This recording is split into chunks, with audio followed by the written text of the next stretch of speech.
Well, hello there, how is everyone? I hope you're all well.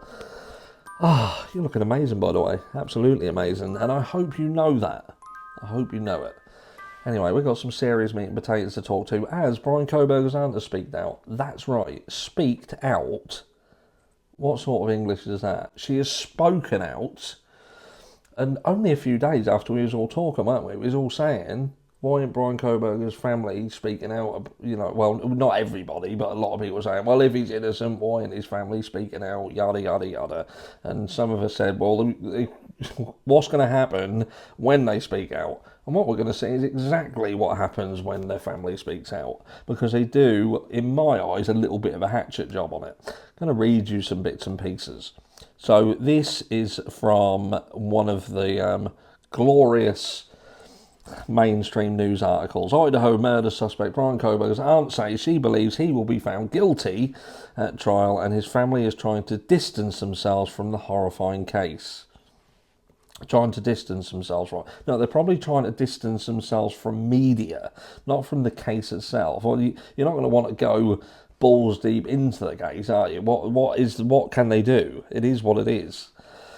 Bryan Kohbergers' aunt has reportedly aired her belief that her nephew will be found guilty at his highly anticipated trial. We know why. We know what the crime is.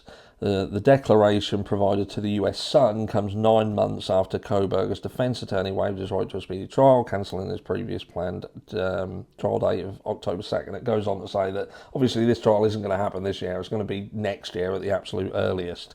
And it goes on to say that, you know, Bryan Kohbergers' father's family, that are mostly from Las Vegas, they're sort of keeping a close eye on what's going on, the developments.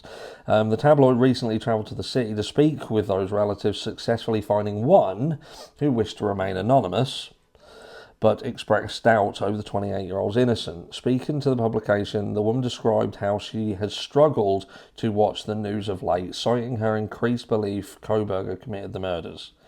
Which, when you start reading the stuff that's being put out there, you're going to do, aren't you? Even if you're a family member. It's interesting what she says later on, though, because bear with me, hold that thought, because what this shows you is the absolute and devastating power that the tabloids have. She said, when I saw it on TV, I was just lost for words, she told the paper in person, adding that she had been left speechless as the new details in the case continued to emerge. It's heartbreaking. I'm a very caring person. The outlet noted how she appeared visibly upset during the interview, which came as other relatives called the case surreal, whilst reportedly trying to distance themselves. And when I saw the news a little bit today in the living room, the aunt added, I couldn't take it. Hearing about them being, you know, how the crime had taken place, gave her goosebumps. I just cried. The term them, of course, referred to the 4 students who had lost their lives. Prosecutors in the Gem State are looking to prove Kohberger broke into the group shared home in the early hours of November 13th before, doing the crime. Airing her belief that her nephew might still take his own life, the unnamed aunt told The Sun that she will likely not watch the trial if things get that far, and if things get that far, and if cameras are even allowed in the courtroom. She also said she wants to know the answers to questions still surrounding the murder, such as her nephew's perspective motive, if he did carry out the murders, and what he may have done with the weapon. There's some other interesting things what she says. I don't know whether it's in this one. When asked if she thought Bryan Kohberger would be found guilty during what is set to be at least a 6-week trial, she said, I think so. I just want the truth. She added, I would like to see him or write to him and find out what happened.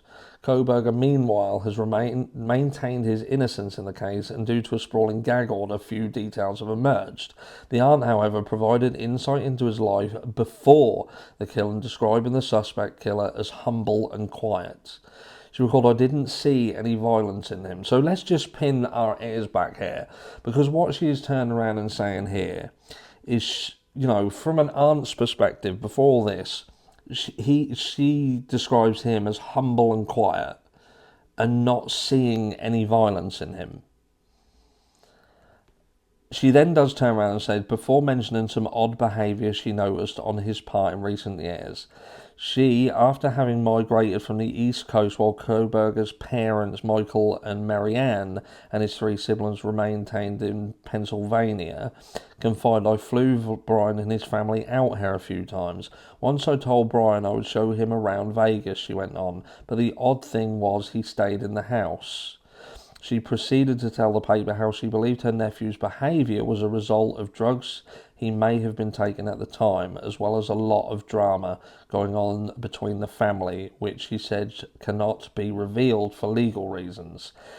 Now, this to me would say that there's either something going on in the background with respect of the prosecution's, what they're going to bring forward as evidence. Now, whether this medication or you know, the narcotics, I don't know whether these are recreational or whether there was something that potentially Bryan Kohberger was taking to stabilise something else. We have many times queried over whether Bryan Kohberger could have potentially had a condition such as Asperger's, and I'm not saying he has, please don't, I'm not saying he's got that, not trying to label it, but we've always felt that he was a little bit quirky, a little bit odd perhaps, and when people have spoken about him, the way in which they felt that there was a bit of an awkwardness, that goes hand in hand with things such as Asperger's. It's sad because it's highly misunderstood, but for her to kind of turn around and say, because I read something else and it turned around, I don't know whether that'll be in this bit, but she said, despite there not being any violence in him, if the medication weren't controlling it, could he have just snapped, and perhaps that's what happened. But again, let's not forget that she stated here that she did not see any violence in him. And then, lo and behold, as soon as this starts to happen and the media starts putting out what they put out, you've got a family member who had never seen any violence in him, believed him to always be humble, although going through difficulties, which everybody does. There's many of you right now, and certainly me and my family, we have been through difficulties. So that's by the by. But she has been swayed by media into believing there's a potential that he did it. And that's the power of the media, for someone who's obviously close to him and a relative to start having a doubt and go publicly to state it, even if you thought that, to go public with it and say it, there is an issue there. You would, even if in your mind you thought, what, there is a potential. My mindset would be, I can't show that. I can't doubt, because I know what's going to happen. And this answers that question.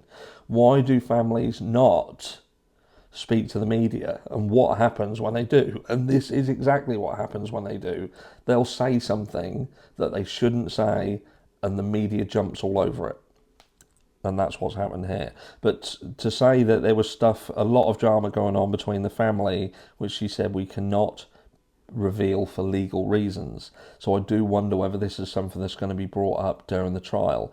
And again, like I alluded to earlier, is this some sort of, to bring this, drugs and imbalance, and is this sort of an angle to try and take some responsibility away from Bryan and blame something else? We don't know. But it says, she did, however, say that the family was devastated over the case and the criminology student's arrest, after which Kohberger chose to stand silent in lieu of entering a not guilty plea, which was then entered on his behalf.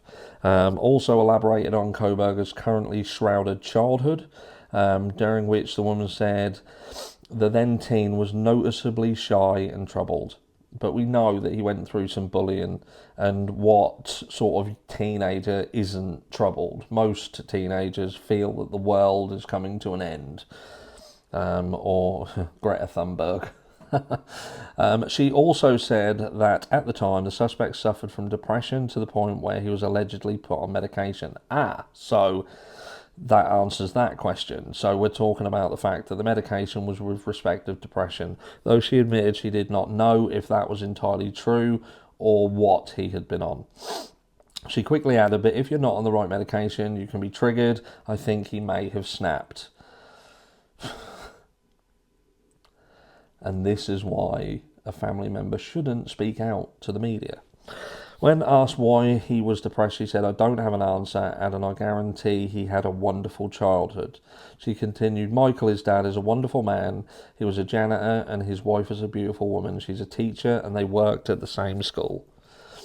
Let's go on. Conceding her nephew is not well, she said that her heart goes out to the victims' families due to the pronounced pain that they are likely facing. Prosecutors, meanwhile, claim in court documents that a DNA sample from the crime scene is a near match from a sample from Kohberger, who was arrested this past December after being tracked down to his family's home in the Poconos. Currently in custody, Kohberger was pictured wearing a suicide prevention vest while being held, which I think is normality. I don't think that's out of the ordinary. Police had to work backwards from the DNA sample to build a profile. Hundreds, if not thousands of people. You know how we said about manufacturing a case? There you go, in black and white there. And it just goes on to talk about the case. But that was Bryan Kohberger's aunt, and that's what she had to say. I'd really like to hear what you're saying. Has his aunt made a huge mistake in coming out and saying what she does? Has it given you an insight? Has it swayed you either way? Is this no sort of mention of medication? Do you feel that's a potential ploy to try and take some responsibility away from Bryan, or is it just being honest? And about the drama within the family, is it something, she said she legally can't speak about it, is it something that's going to be brought up in the court if it does indeed get that far, as stated by his aunt? Anyway, I will catch you all in the next one.